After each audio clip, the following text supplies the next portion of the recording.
এই কথা নিশ্চয় মা অশুনিও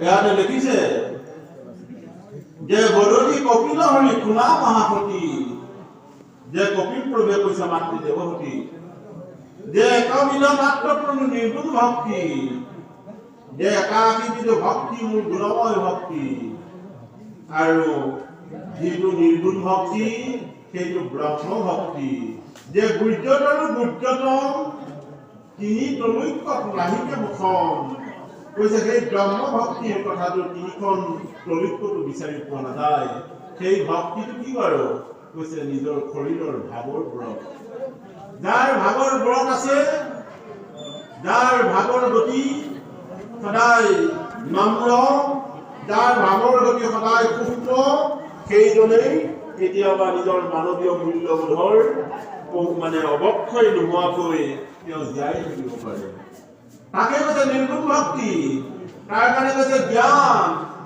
কৰ্ম তীৰ্থপদ নকৰিও মন কৈছে জ্ঞানে গুৰু বিজ্ঞানে কৃষ্ণ তদম হৈছে মানে সাধু সংগৰ ৰহস্য হৈছে ভক্তি কৈছে এনে এটা কাম কৰা যে গীতাটো কৈছে বিদুৰৰ তীৰ্থ লাগি কেনে যত্ন কৰা হৃদয়ত কৃষ্ণ আছে তাক নুকুমৰা যে কথা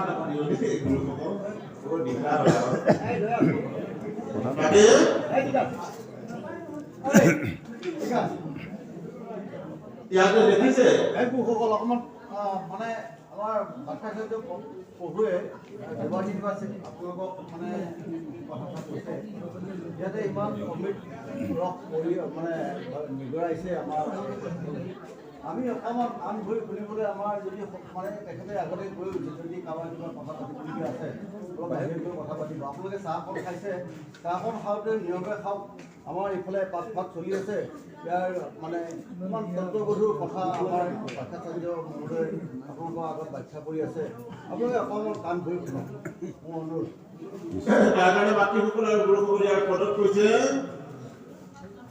খুৰি হয় বিশ্বাসে লৈ মুখ ফলম এটা হৈছে দৃঢ় আৰু এটা হৈছে সুদৃঢ় যে ইয়াত আঙুলিটো দিয়াৰ লগে লগে যে ফুলিব ই হৈছে প্ৰেক্টিকেল যে পুৰা যিজনে চৰণ মানে আগতে ফুলি থৈছে তেওঁ কৈছে আপুনি আঙুলিটো সোমোৱাই নিদিবাহে আঙুলিটো সোমোৱাই দিলে তোমাক ফুলিব তাৰমানে তেওঁ প্ৰেক্টিকেল আগতে তেওঁ পুৰা হৈ আছে সেইকাৰণে এটা হৈছে থিয়ৰিকেল আৰু এটা হৈছে প্ৰেক্টিকেল যে সুদৃঢ় ভাৱেৰে প্ৰহ্লাদে কৈছে তোমাৰ ঈশ্বৰ ক'ত থাকেহে কৈছে এইটো তিনৰ ফুটাতে মোৰ ঈশ্বৰ আছে বাপেকক কৈ দিলে তেতিয়া লক্ষ্মীক কৈছে ৰাম মধ্যলোকৰ প্ৰহ্লাদে মোক কম সৰ্বনাশ কৰি দিলে নে বাৰু মই গৈ এতিয়া এই শিলৰ ফুটাটোৰ ভিতৰত সোমাবগৈ লাগিব সেইকাৰণে কাম কৰোঁ নিসিংহ অৱতাৰ হয় তাক সোমাবলৈ বাধ্য স্বীকাৰ কৰিলে যে ভক্তই যি কথা কয় মানুহে যি কথা কয় সেই কথা মই নীতি অৱক্ষয় নোযোৱাকৈ মই পালন কৰিবলৈ বাধ্য লক্ষ্মীক কৈছিল সেইকাৰণে তাত আহি সোমাই গ'ল আৰু এই আমাৰ যে কাঠৰ সিংহাসনত যে ঈশ্বৰক ৰাখি থৈছো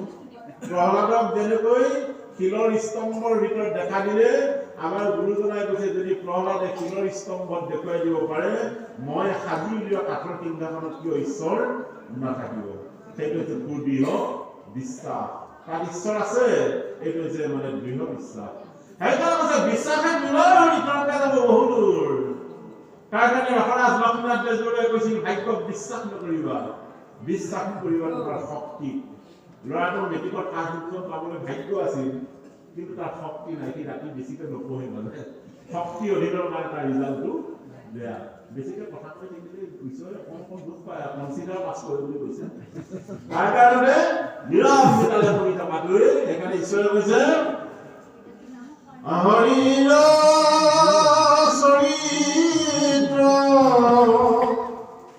লাজি তুজ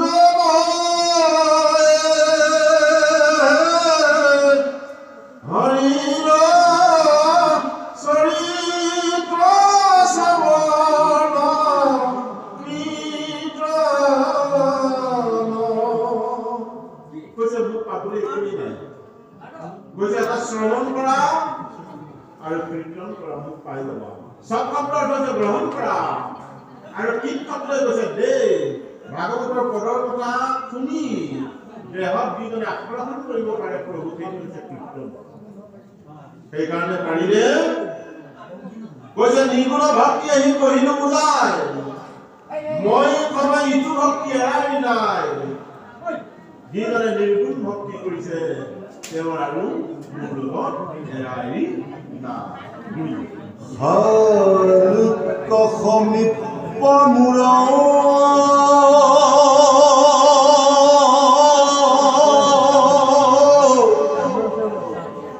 হাৰ পোৱা বৰ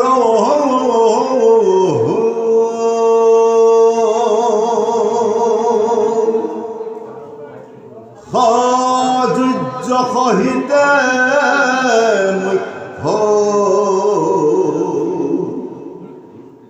পাঞ্চৰুচি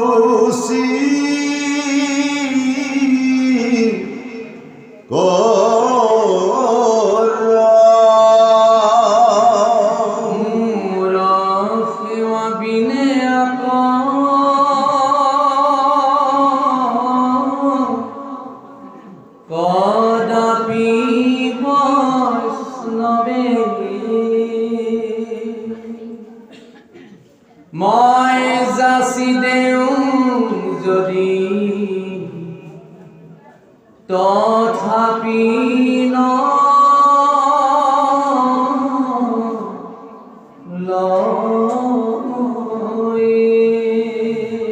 যদি বোলাতে বেটাৰা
তাত বিনে আন হবে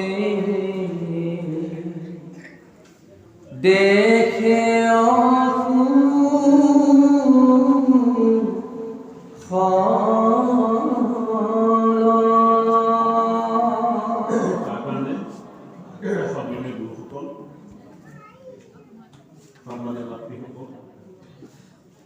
ইমান ধুনীয়াকৈ বকিল কৰি মাতৃ দেৱহতী কৈছে যে ভকতিকে মোৰ মাতা ভকতিকে মোৰ পিতা যদি তুমি কুশল চিন্তা কৰা তেতিয়াহ'লে ভক্তি কৰা আৰু যদি অকুশল চিন্তা কৰা তেতিয়াহ'লে জীৱনত কোনোদিন সাফল্যমণ্ডিত জীৱন লাভ কৰিব নোৱাৰিবা এই অকুশল ভক্তি কৰা সকলৰ জীৱনত সামৰ্থ্য এই পাঞ্চৰুচিকৰ ভক্তি তেওঁ কোনোদিন মুক্তি তেওঁ নিবিচাৰে কৈছে সেই 5 প্ৰকাৰ মুক্তি কেতিয়াও নিবিচাৰে যিজন ভকতে মোৰ সেৱা বিনে আৰু কদাপি বৈষ্ণৱে মই যাচি দেও তথাপি নলয় যে এই 5 প্ৰকাৰ মুক্তি মই যদি যাচি দিওঁ মোৰ ভক্তজনে গ্ৰহণ নকৰে তাৰপৰা স্বৰ্গৰ দেৱতাসকলে সমুদ্ৰ মন্থনত যেতিয়া অমৃত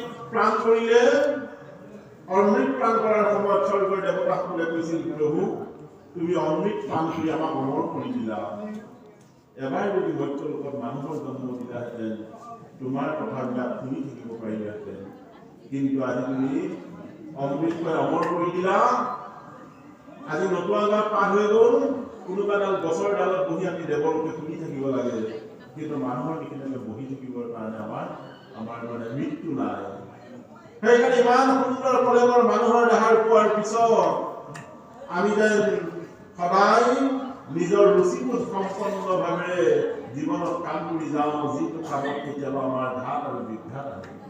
কিন্তু মোৰ ভক্তজনৰ জীৱনত ঘাত আৰু প্ৰতিঘাত নাই। মোৰ ভক্ত হয় যদি উদাৰ চৰিত্ৰ, কীট পতংগ হইতে তাক পবিত্ৰ। সেইকাৰণে ৰূপকৰ জ্যোতিপ্ৰসাদ আগৰৱালাই এটা বাণী কৰিছিল যে ৰূপান্তৰেহে এখন সমাজ সংস্কাৰ কৰিব পাৰে। আজি আপোনালোকৰ সেই কাহানী পুৰণা ব্যক্তিসকলে গঢ়ি যোৱা নামঘৰটো আজি আগৰ দিনতকৈ কিবা এটা ৰূপান্তৰ ঘটা নাইনে বাৰু? যোৱা বছৰ বেয়া ৰংখিনি আজি আকৌ ভাল ৰং লগাই দিলে, নহয়নে বাৰু? ৰূপান্তৰ হোৱাৰ কাৰণে মন্দিৰটো কি সুন্দৰ লাগিছে। সেইকাৰণে আমাৰ জীৱন আৰু কৰ্মৰাজি সদায় ৰূপান্তৰ ঘটাব লাগিব। মই ল'ৰাৰ পৰা চেহা মাৰি খাইছিলোঁ হাতত, কিন্তু বা ছোৱালীজনীৰ আগত, কিন্তু সিহঁত জন্ম হোৱাৰ পিছৰ পৰাই মই সাৱধানতা অৱলম্বন কৰিব লগা কৰিছোঁ। সেইকাৰণে কৈছে সংযমী ড্ৰাইভাৰৰ গাড়ীত কোনোদিন এক্সিডেণ্ট নহয়, অসংযমী ড্ৰাইভাৰৰ গাড়ী কেতিয়াবা এক্সিডেণ্ট হৈ যায়। সেইকাৰণে আমাৰ ভাগৱতে কৈছে সদায় সংযমী হোৱা। কি সংযমী হোৱা? বাক্যৰ সংযমী হোৱা, চকুৰ সংযমী হোৱা, নাসিকাৰ সংযমী হোৱা। দেখিবা মই তোমাৰ ব্যাধি দূৰ কৰি পেলাম, আৰু যদি তোমাৰ গণ্ডগোল কৰোৱা তেতিয়াহ'লে তোমাৰ শৰীৰতো মই আছোৱেই। মহাপুৰুষ মাধৱদেৱে সেই 14 শতিকাতে কৈছে, তুমি মোক ভাণ্ডৱ কৰা, মই তোমাক ভান্দিছোঁ। দেহৰ 14 ফাঁকি কেনেকৈ ভাঙিব পাৰে? 14 ফাঁকি মানে কি? 10টা ইন্দ্ৰিয়, মনটো সংযোগ লগাই 11টা। তাৰপিছত কৈছে সত্য, শৌচ, ক্ষমা আৰু দয়া। এইকেইটা কোনোদিনে তুমি ভাঙিব নোৱাৰিবা।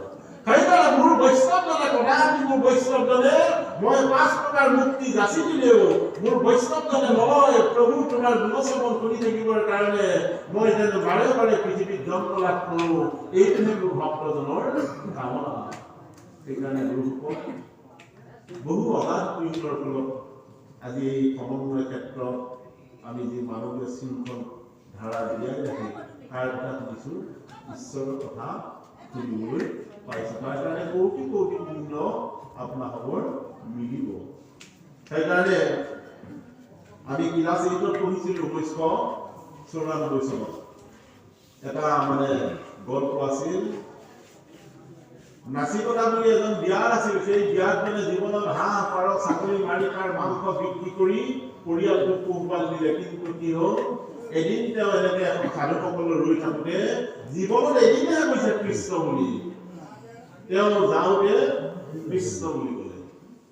তেওঁ জীৱনত এদিনহে কৃষ্ণ বুলি ক'লে। মৃত্যুৰ সময়ত তেওঁ জন্মঘৰত গৈ যেতিয়া উপবিষ্ট হ'ল, তেতিয়া বিয়ালে কৈছিল, মোৰ কি দুখ আছিল, তুমি ইমান কুম্ভী পাত নৰকত আহি মোক পেলাই দিলা। যেতিয়া বিয়ালে প্ৰশ্ন জন্ম কৰিছিল, তেতিয়া জমে শিক্ষক কৈছিল, তেওঁৰ পুণ্য আছেনে চোৱাচোন বাৰু।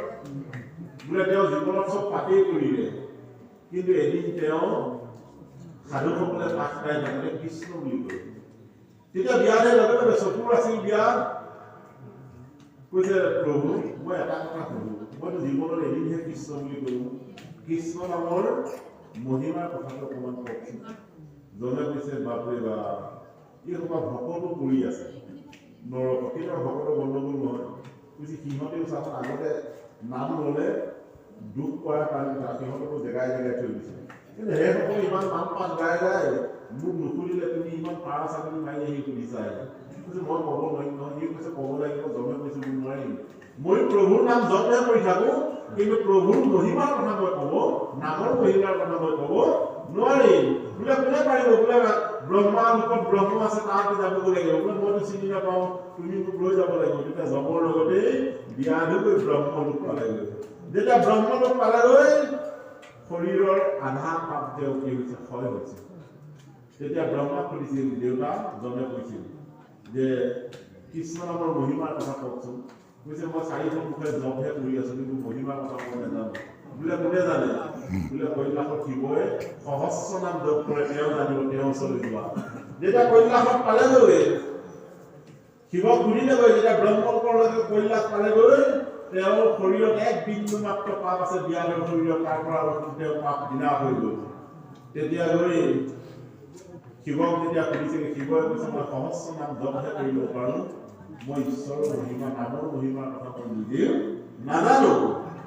তেতিয়া কোনে জানে বোলে বৈকুণ্ঠ নাৰায়ণে পালে যেতিয়া বৈকুণ্ঠত গৈ বিয়াত উপবিষ্ট হৈ গ'ল বিয়া নিজে নিজে চতুৰ্ভুজ হৈ গ'ল তেতিয়া জলে কৈছে হে বিয়া তোমাৰ কি পুণ্যৰ ফল তুমি নৰকৰ যান্ত্ৰণা ত্যাগ কৰি আহি বৈকুণ্ঠ কি হৈছে চতুৰ্ভুজ মূৰ্তি হ'লা তেতিয়া কৈছিল কৃষ্ণই যে তোমালোক গোটেই শিৱ ব্ৰহ্মা যম আৰু সেই বিয়া একেলগে যে চাৰিজন আহিলা কাৰণটো কি বোলে প্ৰভু আপোনাৰ নামৰ মহিমাৰ কথা ক'ব লাগে কৈছে মই মোৰ নিজৰ নামৰ মহিমা মই নিজেই নাজানো বোলে কোনে জানে বোলে ভকতেহে জানে মোৰ নামৰ মহিমা সেইকাৰণে কৈছে ভকতেহে জানে মাত্ৰ ভকতৰ মহিমা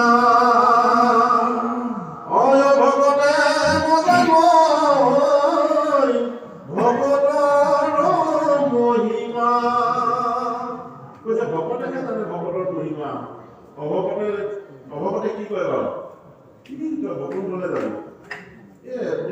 এইটো খাদ্য মই নাখাওঁ দিয়ক এনেকৈ যেতিয়া কোৱা যায় পিছৰ চাৰিজনকেইটা কৈছে কি বৈকুণ্ঠলৈ যাব বিয়াজন নেহৰুৱে তেওঁ ৰিচিপশ্যনৰ বস্তুবিলাক এওঁ কৈছে ভকতজনে কৈছে মই নাখাওঁ কিন্তু সি যে অভকত সিও নকৰে ইউনিফৰ্ম পিন্ধিছে তথাপিতো আপোনাৰ গণ্ডগোল ভাব কৈছে কি বৈকুণ্ঠলৈ যাব হা হা তাৰপিছত আকৌ ক'ব খায়ো দিয়ে খায়ো মানে ক্ৰয় কৰি ক'লে দিও এনেকুৱা যোজনা আছে দিও কৰে খায়ো কৰে যেনে ভকতিৰ কল এইটো একেবাৰে ভকুত মিছা কথা কোনো শাস্ত্ৰত লিখা আজিলৈকে পোৱা নাই কথিতহে সেইকাৰণে পাৰিলে যে সদায় ভক্তজনে কিন্তু নকয় তেওঁ গম পায় যে এইটো গ্ৰহণীয় দ্ৰব্য নহয় সেইকাৰণে তেওঁ নাখাওঁ বুলি কৈছে সেইকাৰণে আমি অভক্তজনে কিন্তু এই ভক্তজনৰ মহিমা বুজি নাপাওঁ সেইকাৰণে ঈশ্বৰে ডাকি কৈছে যে বৈষ্ণৱৰ ভক্তসকলে যেতিয়া মোৰ নাম লৈ থাকে এই নামৰ মহিমা তেওঁলোকেহে জানে তোমালোক চাৰিজনে গৈ আকৌ তালৈ উপবিষ্ট হোৱা তেতিয়াহে নামৰ উৎসৰ কৰাটো গম পাবা সেইকাৰণে যিসকল ইয়াৰ কপিলপ্ৰভুৱে মাতৃ দেৱহতীক কৈ থকা কৈছে মোৰ ভক্তজনে 5 প্ৰকাৰ মুক্তি কোনোদিন কামনা নকৰে প্ৰেমত সাধু সংগৰ লগত এজন শুদ্ধ মানুহ হিচাপে জীয়াই থকাৰ মনস্তাত্ত্বিক কামনা কৰে কিন্তু তেওঁৰ পুণ্যৰ কেতিয়াও নিবিচাৰে জুনু বুলা ব্ৰহ্ম পাপ্তি ফল কৰি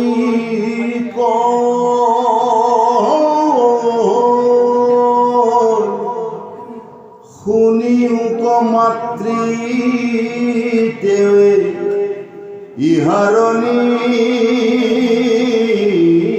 নয়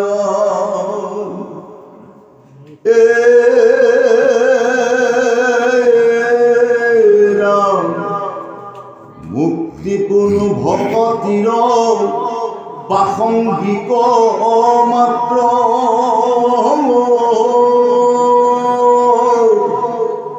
ভকতি কৰন্তে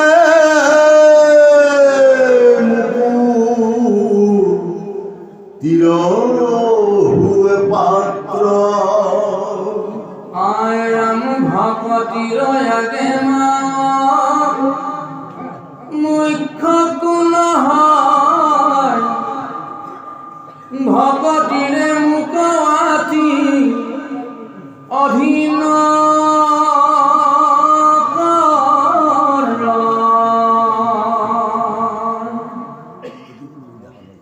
আবে ভকতিৰ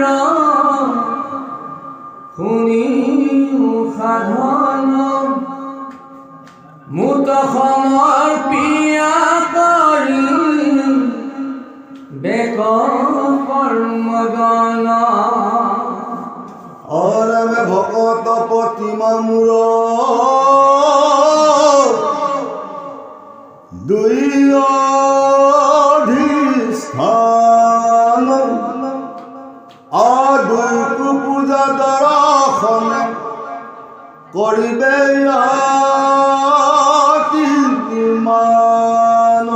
সমস্ত ভূততে মুখ দেখিবে মনে অবিৰগত হোৱা খণ্ড এইবাৰ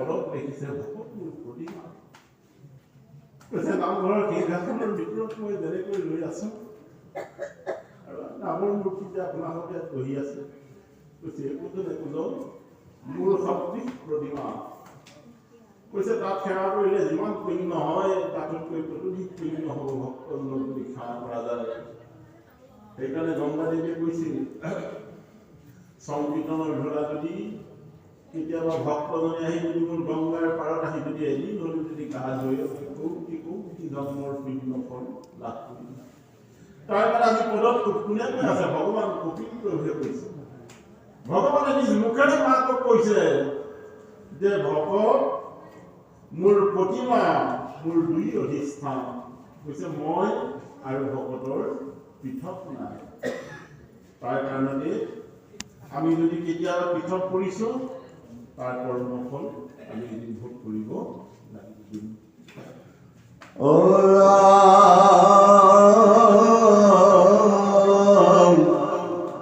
সমানত মৈত্ৰী উত্তৰ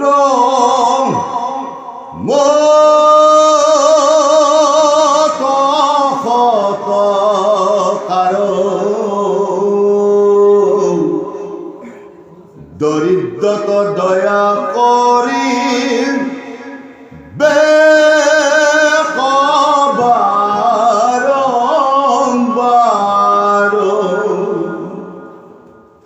গীতা ভাগৱত শাস্ত্ৰ কৰিবে শ্ৰৱণ সাধু সংগে মোৰ নাম কৰিবে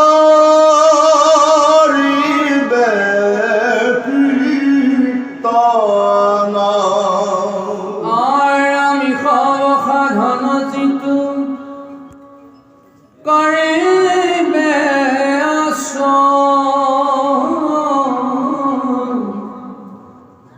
অনায়াসে মুঠতাৰ চিত্ৰণী মজয়া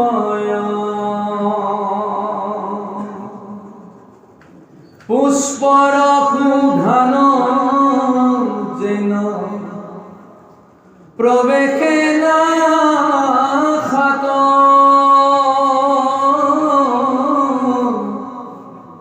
আয়মতে যোগীৰ চিত্ৰ প্ৰৱেশে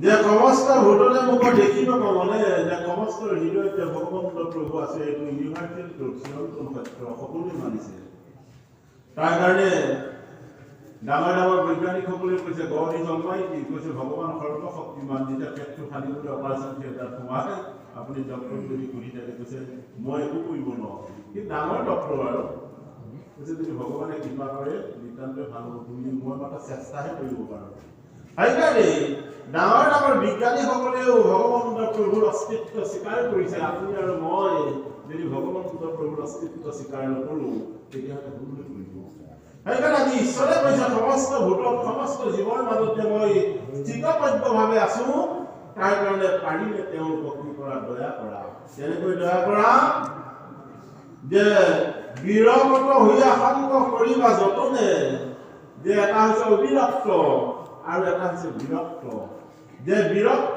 ভক্তৰ সংগ ত্যাগ কৰিবা আৰু অবিৰক্ত ভক্তৰ সংগ গ্ৰহণ কৰিবা দৰিদ্ৰ দয়া কৰিলে বাৰম্বাৰ পাৰিলে আজিকালি ভিক্ষাৰীবিলাক নাইকিয়া হ'ল আগতে ধেৰ আছিল এতিয়া এই পদটো কৈছে পাৰিলে যদি আছে দিয়া দান নহ'লে ভালকে কৰা সমিধান আজি তোমাৰ ঘৰলৈ কিমান লাজ কাটি পাৰ কৰি ভিক্ষাৰীজন গৈছে তুমি জানানে বাৰু তাক যেতিয়া ডাঙৰ কথা কৈছা দেখিবা এদিন তোমাক মই দৰিদ্ৰ বনাই দিব পাৰোঁ মই দি আছো তোমাক ধন দৌলত টকা পইচা মস্তকৰ স্মৃতি শক্তি যিদিনাখন মই হাত কৰাই পেলাম তোমাৰ লৈ যাওঁতে বেছি খবৰ নালাগে সেইকাৰণে মানুহ ধনী হ'বৰ কাৰণে কিমান দিনৰ প্ৰয়োজন বেছি দিনৰ প্ৰয়োজন নাই আপুনি কৰ্ম কৰি যাওক। নীলুবাই আম্বানীয়ে 20 টকাৰ পৰা ব্যৱসায় কৰিছিল, সৎ কাৰণে আজি গোটেই বিশ্বৰ বা আমাৰ এছিয়া মহাদেশৰ তেওঁলোকৰ পৰিয়ালটো ধনী। তাৰ কাৰণে সদায় সৎ কৰ্ম জীৱনত কৰি যাব লাগিব। সেইকাৰণে ধনী হ'বৰ কাৰণে মানুহক ইমান সময়ৰ প্ৰয়োজন নাই। তাৰ কাৰণে তুমি ধনী হোৱা আপোনাৰ আপত্তি নাই, ঈশ্বৰে কৈছে তুমি কৰ্ম কৰিছা, তাৰ ফল ভোগ কৰিছা, কিন্তু অন্যজনক অপমান কৰাৰ মানসিকতা তুমি হৃদয়ৰ পৰা এৰিবা, নহ'লে কেতিয়াবা তুমি নিজেই মোৰ উপস্থিত কৰিবা। তাৰ কাৰণে ইয়াত কৈছে সদায় গীতা ভাগৱতৰ শাস্ত্ৰ কৰিবা শ্ৰৱণ। গীতা হৈছে স্মৃতি শাস্ত্ৰ। ভগৱন্তই নিজ মুখৰে 5336 বছৰ আগত কুৰুক্ষেত্ৰত সুন্দৰ ব্যৱস্থাৰে কৈ আছিল। আৰু ভাগৱতখন মই মৌন হৈ আছো, মোৰ বাংময় মুক্তি হৈছে ভাগৱত। আৰু গীতা ভাগৱত শ্ৰৱণ কৰিলে এটা সুস্থ জীৱন যাপন যে কৰিব পৰা যায়, তাৰ এই কথাখিনিতেই সুন্দৰকে লিখা আছে। আপুনি এখন সুগন্ধি বাগানত যদি চব গোন্ধ ফুলবিলাক ৰুই ফুৰে, তাত ভোমোৰাক নামাতিলে ভোমোৰাই নিজে নিজে প্ৰৱেশ কৰিব। আমাৰ মস্তকৰ পৰা তললৈ থকা দেহটো যদি সুগন্ধিযুক্ত হয়, ভগৱন্ত প্ৰভু মাতাৰ লগে লগে সুন্দৰ ব্যৱস্থাৰে আপোনাৰ ক্ৰিয়া কৰিব। যদি মোৰ গোটেই ফুলবিলাক মই দুৰ্গন্ধ লগালো, তেতিয়াহ'লে ঈশ্বৰৰ কৃপা দৃষ্টি কেতিয়াও লাভ হ'ব নোৱাৰে। সেইকাৰণে মহাপ্ৰভুৱে কৈছে এইটা আছিল শ্মশানৰ সমান, গুৰু আহি মন্ত্ৰ দিলে বনালো ফুল বাগান। কপালত একে সকলোৱে আমাৰ তিলক আছে নহয়, বনালো ফুলৰ বাগান। গোসাঁই ঘৰত কোনোবাই তিলক লগাইছে। যিখন বাগানত ফুলিব ফুল, সেইখন বাগানত ধৰি নিজে নিজে আহি বিৰাজ কৰিব। সেইকাৰণে এই কথাখিনিকে কৈছে সাধু সংগে মোৰ নাম কৰিবা কীৰ্তন, যে সাধুসকলৰ লগত মোৰ নাম শ্ৰৱণ কৰিবা। সাধু কেনেকুৱা জানে? বিষ্ণু পুৰাণত দেখিছে পদূলিৰ মুখৰ গছ শুকাই গৈছে, গৃহস্থক পানী খোজা নাই। গছ কাটিবলৈ গ'লে গছে একো কথা নকয়, গছডাল পৰমাত্মা সোমাই আছে, তাতো ডাঙৰ হৈছে, কিন্তু গছডাল কাটিবলৈ গ'লেও গছে একো কথা নকয়। আপুনি মোক তিৰস্কাৰ কৰিছে, কৈছে পদূলি মুখৰ গছ শুকাই গৈছে, গৃহস্থক কোনোদিন পানী খোজা নাই। কোনোবা এজনে তিৰস্কাৰ কৰি থকা তৃতীয় ব্যক্তিজনে যেতিয়া আপোনাক কৈছিল অমুকটো ছবিত আপোনাক ইমান বেয়াকে কৈছে, আপুনি তেতিয়া কি কৈছে? হাত জোৰ কৰি হওক, তেওঁ মোক যে তিৰস্কাৰ কৰিব পাৰিছে, শুকাই গৈছে, তেতিয়াও তেওঁ একো ৰিপ্লাই দিয়া নাই। সেইকাৰণে নিন্দা বাসনা তিৰস্কাৰটো মানে এৰিবৰ কাৰণে সাধুৰ সংগ গ্ৰহণ কৰা।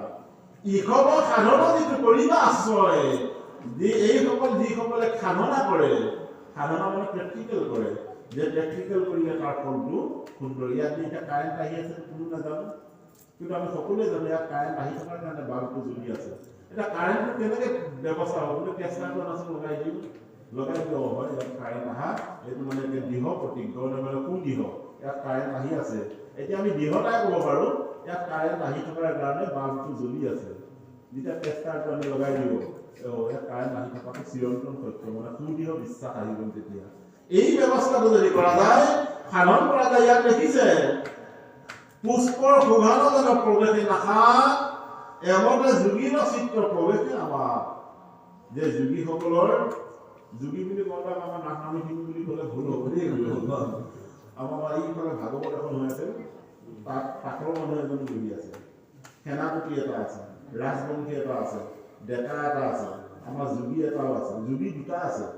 তেতিয়া এইটো যে ভাগৱতত আমাৰ যোগীৰ কথা লিখি থাকে, তাৰপিছত আকৌ সেই সিটো মানে কোটাত মহন্ত দুজন বহি আছে নহয়, একাদশ স্তম্ভত কৈছে মহন্ত হেৰিব বুলি কোৱা এই যোগী গীতা। আমাৰ কথাও ভাগৱতত লিখা আছে, মহন্ত কথাটো ওলাইছে বুলি কৈছে নহয়। তেতিয়া ট্ৰাইবেল মানুহটোৱে আকৌ ৰাজবংশী মানুহজনক বেয়া লাগি গ'ল, ডেকাজনে বহু সময় শুনিলে ভাগৱত কৈছে আমাৰ কথা নাই, যোগীবিলাকে শুনি যাব, এনেকুৱা এটা কথা কৈছে। সেইকাৰণে যি যোগ কৰে, যি ঈশ্বৰক যোগ কৰে, যোগ কৰা সকল যোগী। আৰু যি যোগ কৰিব নাজানে ঈশ্বৰৰ পুণ্যৰ, সেইকাৰণে কৈছে দেহৰ মাজে প্ৰাণ যজ্ঞ কৰাৰে যাজন, আত্মসংগমাৰে বকিলিব ইন্দ্ৰিয় গম, অপানে প্ৰাণ প্ৰাণে অৰ্পান, প্ৰাণায়ামৰ এই বিধান, গুৰু কি শিকাই দিলে সন্ধান, শাস্ত্ৰ জ্ঞানে নহয় সাধন। গীতাৰ ৪ৰ্থ অধ্যায়ত কৈছে যিজন মানুহে প্ৰাণায়াম নকৰে, যোগ নকৰে, তেওঁ জীয়াই থাকোঁতে তেওঁ শৰীৰটো মৰা হয় বুলি কৃষ্ণই অৰ্জুনৰ আগত কৈছে। সেইকাৰণে কৈছে প্ৰাণায়ামৰ পৰে পাছে প্ৰাণৰ স্থিৰতা হ'ব, কৰি আত্মদৰ্শন। সেইকাৰণে আজি কপিলপুৰতে মাতিলে প্ৰভুক কৈছে হে মা তুমি যোগ কৰা যোগ কৰিলে প্ৰাণ চিত নিৰ্মল হয় যেতিয়া প্ৰাণ চিত নিৰ্মল হয় এবাৰ আঙুলি কৰাৰ লগে লগে ভগৱান প্ৰভু সন্তুষ্ট হৈ পৰে বুলি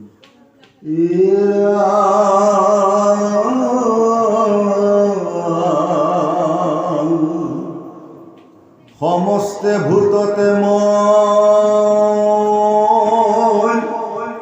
আছো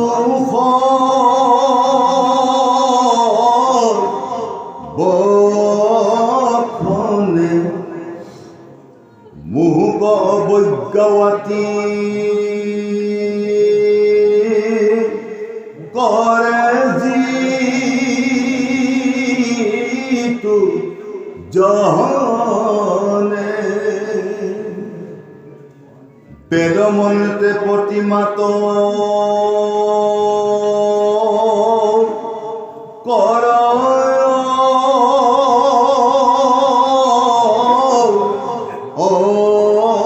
অৰ্চন অনাহি তাৰ ফল কিছু হবে বিৰম্বনা আরাম প্রাণী উপেক্ষা করি পূজে মূর্হমতি নুহে ফল করে যেন ভস্ম তহুতি পর শরীরত মুখ বিদ্বেষক যদি পূজে তভূতার চিত্র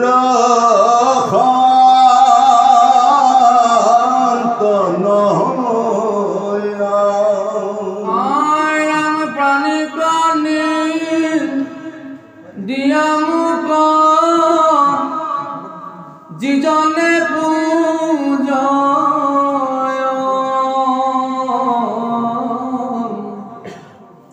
তাত মই তুষ্ট নহো জানিবা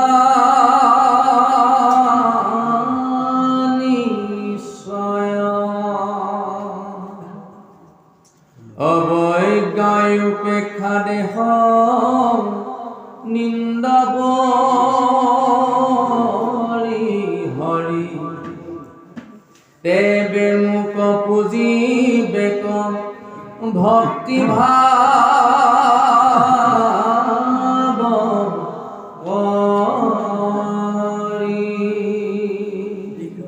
আরাম অন্যথা পুজিলে মুখ ফলক না পাই স্বরূপ করিয়া মই কহিলো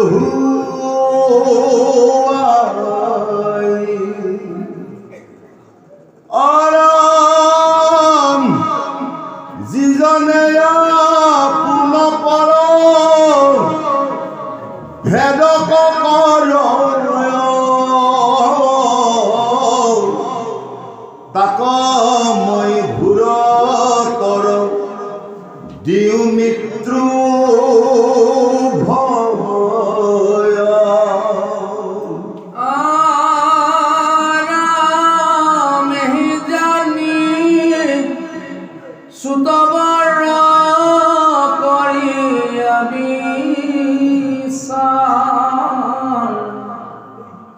অনুক্ৰমে সবাকো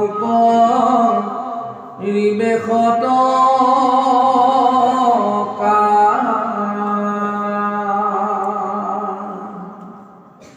কিন্তু তখনবাত মুখ দেখিবে কমনে অন্তজামী ৰূপে ব্যাপী ইয়াসু সৰ্বক্ষণে ইয়াৰ ভগৱন্ত প্ৰভুৱে কৈছে মই সমস্ত ভূততে মই আছো সৰ্বক্ষণে মোহক অৱজ্ঞা আঁকি কৰে যিজনে কৰে বেদমন্ত্ৰ প্ৰতিমাত্ৰ কৰ্ম আশ্ৰয় যে বেদমন্ত্ৰ বহুতেই জানে যেনিবা কিন্তু পানীবিলাকক উপেক্ষা কৰে তেওঁ মহা ব্যৱস্থাৰে যদি ফুল জল দিওঁ তাত অৰ্চনা কৰি থাকে এই শৰাই পতা মানুহবিলাকে মানুহ বুলি ক'ব ক্ষমা কৰিব শৰাই পতা সন্মানীয় ভকতজনে এসাঁজ ল'ব নাথাকে আপোনালোকে আছে চাগে সেইটো নিয়ম এই কাৰণে থাকে যে মোৰ চিটটো যেন কাইলৈ ৰাতিপুৱা শুদ্ধ হৈ থাকে সেইকাৰণে যিজনে যে শুদ্ধ ব্যৱস্থাৰে শুদ্ধ কৰ্ম কৰা যায় পদ্মপুৰাণৰ সৰ্বখণ্ডত দেখিছে ভক্তজনে দেই যদি ফুল পুষ্প দানে তাৰ মই ধ্যান গ্ৰহণ কৰোঁ অভক্তজনে যদি দৌল প্ৰমাণে মোক অৰ্চনা কৰি থাকে বেদমন্ত্ৰৰে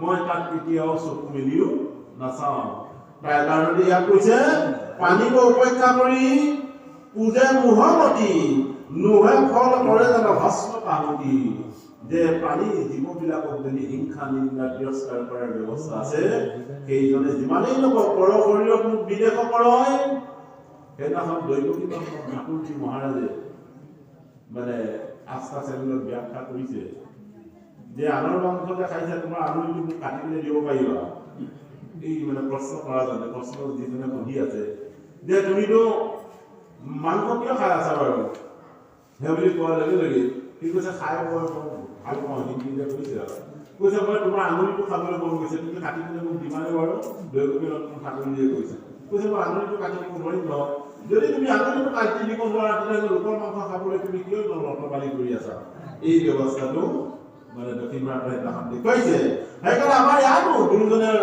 হাতৰ পৰশত মানে লিখিত হোৱা এই অসমীয়া ভাগৱত সুন্দৰকে লিখিছে যদি পূজে প্ৰভু তাৰ চিত্ৰ শান্ত হয় পানীক নিন্দা মোক যিজনে পূজয় কৈছে পানী জীৱবিলাকক নিন্দা কৰি যিসকলে মোক পূজে তাৰ কাৰণে স্বামী বিবেকানন্দই কৈছে নালাগে দেৱ দিব্য মনোহৰ হ'বৰ কাৰণে কৈছে জীৱৰ প্ৰতি তুমি বিশ্বাস আৰু প্ৰেম কৰা জীৱ প্ৰেম কৰে যেইজন সেবিছে ঈশ্বৰ এয়া স্বামী বিবেকানন্দই কৈছে ব্ৰহ্ম চৈতন্য মহাপ্ৰভুৱে কৈছে মানে জীৱে দয়া কৃষ্ণ নাম সৰ্বধৰ্ম সাৰ কৈছে জীৱক যদি দয়া কৰিব পাৰা তেতিয়াহ'লে তোমাৰ ধৰ্ম মানে ধাৰণা শুদ্ধ হৈ যাব বুলি কৈছে আৰু জয়দেৱে গীত গোবিন্দত লিখিছে পানীক দেশ ভাবি যিটো হিংসা কৰে কদাচিতো তাৰ ভক্তি সিদ্ধি নহয় আমাৰ মহাপুৰুষ গুৰুজনে কৈছে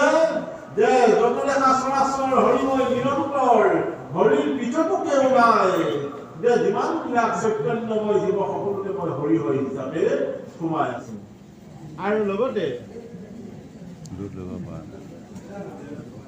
তাৰ কাৰণে লগতে কি কৈছে গীতা ভগৱন্ত প্ৰভু অৰ্জুনক কৈছে হে মই জীৱ মুঠ জ্ঞান মুখে মাৰে মুখে কাটে মোৰে মাংস এইটো ক'ত লিখিছে 14 নম্বৰ 17 অধ্যায় ভগৱন্ত প্ৰভুৱে কৈছে যে মই তাৰ মাজতে ঘুমাই আছো মুখে মাৰিছে মুখে কাটিছে মোৰে মাংস খাই আছে তথাপিতো তেওঁৰ গাত চেতন নাই সেইকাৰণে নাৰদ শিৱ প্ৰভুৱে কৈছে নকৰে হৰি কৰ্ম নকৰে ভকতি খাই পাৰি পশু পক্ষী কাৰ ইটো ধৰ্ম সেইকাৰণে গুৰুসকল আমি এটা সংকল্প ল'ব পাৰো নেকি যে মাহটো মই 27 সাঁজ নিৰামিষ খাম দেহটো ৰক্ষাৰ অৰ্থে মই 3 সাঁজ নিৰামিষ খাম বুলি এটা যদি সংকল্প ল'ব পাৰো অন্ততঃ আমাৰ দেহটোৰ পৰা বহুত ব্যাধি বিনাশ হ'ব সেইকাৰণে যিহানিশ মানুহৰ মনিটো ধৰ্ম মিছা কৰ্ম কৰিবৰ শ্ৰম সদাবীৰ দৈৱ মন্ত্ৰ চিত ভয় নাজান কৰ্ম নষ্ট ফল ভস্ত দুখ মাত্ৰ আজি আমাৰ গুৰুজনে পুৰন্দৰ উপাখ্যান উলিয়াব দিছিল পুৰন্দৰ ৰজা প্ৰাচীন গ্ৰহণী ৰজাৰ মাটিয়ে প্ৰাচীন গ্ৰহণীয়ে দুৰ্গা পূজা কৰিলে 360টা ছাগলী দুৰ্গা দেৱীৰ আগত বলি বিধান কৰিলে যেতিয়া বলি দিলে বলি দিয়াৰ অপৰাধত প্ৰাচীন ব্ৰহ্মীকৈ জন্মগলৰ তপত তেলত পেলাই ধৰি দিছে। যেতিয়া পুৰন্দৰ হৈছিল বৈষ্ণৱ ৰজা, পুৰন্দৰৰ যেতিয়া মৃত্যু হ'ল, যেতিয়া নৰকৰ ব্যৱস্থাৰ দুৱাৰ দলি দিগি যাব লগা হ'ল, সেই তপত তেলত প্ৰাচীন ব্ৰহ্মীয়ে চিঞৰ বাখৰ কৰি হাহাকাৰ কৰি আছে। তেতিয়া পুৰন্দৰে কৈছিল, মই এই চিঞৰ বাখৰ কৰি থকা মানুহজন চাবলৈ এবাৰ মন গৈছিল। কৈছে আপুনি যদি জম লগত সোমাই যায় আপোনাৰ পুণ্য কিন্তু ক্ষয় হ'ব। তেতিয়া পুৰন্দৰে কৈছিল, মোৰ যদি পুণ্য ক্ষয়ো হয় মই তেতিয়াও তেওঁৰ চিঞৰটো শুনি যাওঁ কোন মানুহ। তেতিয়া গৈ দেখিলে যে তেওঁৰ কাকাই চিঞৰ বাখৰ কৰি আছে। তেতিয়া জম সুধিছিল ইয়াৰ অপৰাধ কি? বোলে দেৱী দুৰ্গাৰ আগত তেওঁ 360টা ছাগলী এনেই মানে বলি বিধান দিছিল। দেৱী দুৰ্গাই বিচৰা নাই, এই জনে মনে দিয়াৰ কাৰণে তাৰ অপৰাধ এইটোৱেই। তাৰ পৰা পুৰন্দৰে কৈছিল, মই যিমান পুণ্য কৰিলো সমস্ত আধা পুণ্য দিলো, নৰকৰ পৰা কাকায়েকে উদ্ধাৰ কৰিলে, কিন্তু 360টা ছাগলীয়ে মাত দিছে। বোলে নহ'ব নহয়, তুমি পুণ্য দি উদ্ধাৰ কৰিলা হয়, কিন্তু আমি তাক কাটিবৰ কাৰণে ৰৈ আছো। এতিয়া তাকো লাগিব লাভ। বোলে 300টা ছাগলীয়ে 300টা ধাপ দিবই লাগিব তাক। এই শত্ৰুৰ কাৰণে আমি ইয়াত কুঠাৰ লৈ আছো। তেতিয়া পুৰন্দৰে 360টা ছাগলী তুতি কৰিছে যে তোমালোকে এনে কাম নকৰিবা। তাই কাৰণে কৈছে, কৰা কৰিলে তৃপ্তি উপায় প্ৰাণ, তোমালোকে 360টা মিলি এটা ধাপ দিয়া, শত্ৰুটো স্বীকাৰ কৰা, তেতিয়াও খালি যাব পাৰা নাই। হয়তো আপুনি আৰু মই যদি দুষ্ট দুৰাচাৰ কৰ্ম কৰো তেতিয়াহ'লে আমিও কেতিয়াও খালি যাব নোৱাৰো। সেইকাৰণে গীতাত কৈছে যে শুদ্ধ শতমতী কৃষ্ণত ভক্তি পাদপদ্মে নিষ্ঠা যায়, যে ক্ষুদ্ৰ হলে সৎ হয়, সৎ হলে পবিত্ৰতা আহে, পবিত্ৰতা যদি আহে তেতিয়াহ'লে তেওঁৰ নিষ্ঠাৰ পূজাৰী হৈ যাব পাৰিব, নহ'লে অন্যথা তেওঁ জীৱনত যেতিয়া সফল হ'ব।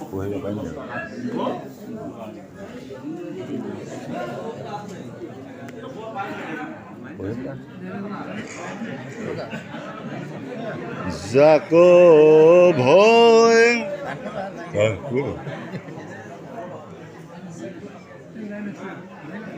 হুয়া বায়ু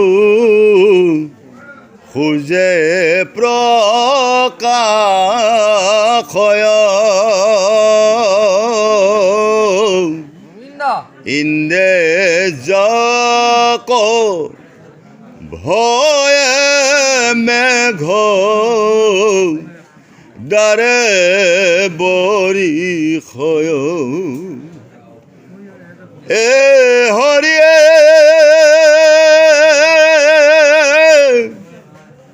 নখত প্ৰকাশে কালে কালে বিক্ষয়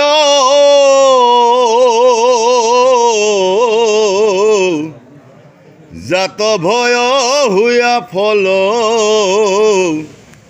পুষ্পক ধর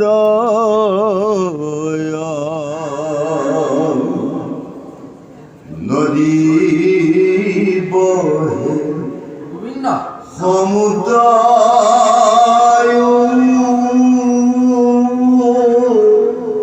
পার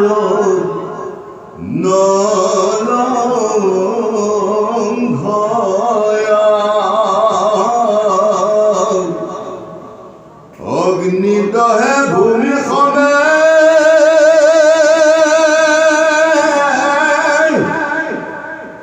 গিরি নিমজ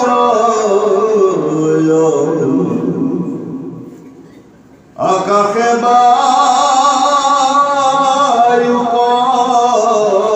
পথ দেই যাত ভয়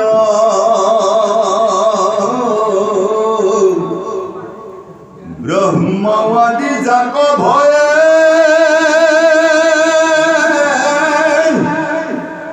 জগত সজয়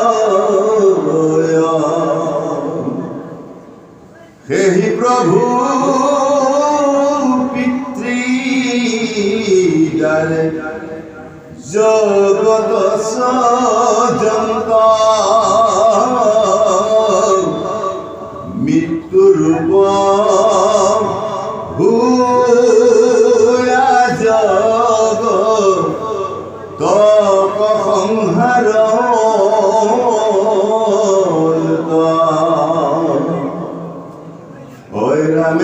পুনিয় নারী নিত্র জগৎ